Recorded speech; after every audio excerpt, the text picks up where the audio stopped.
абайдың балалық шағы балалықпен емес, көбінде даналардың маңында жүріп тамақпен өткен.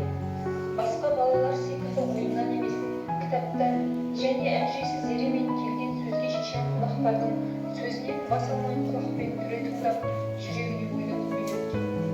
Осы қасиеттерінен болар, әкесі Құнанбай көп баласының ішінен ел билеу ісіне абайды жастайынан тартқысы келген.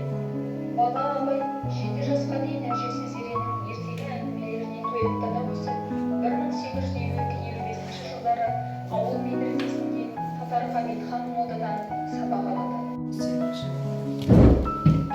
Ақын шығармаларының негізгі тақырыбы не туралы? Ақын жыл мезгілдері табиғатты да, білім ғылымды да, адамгершілікті де, даналықты да барлығын қамтыған туылған 1904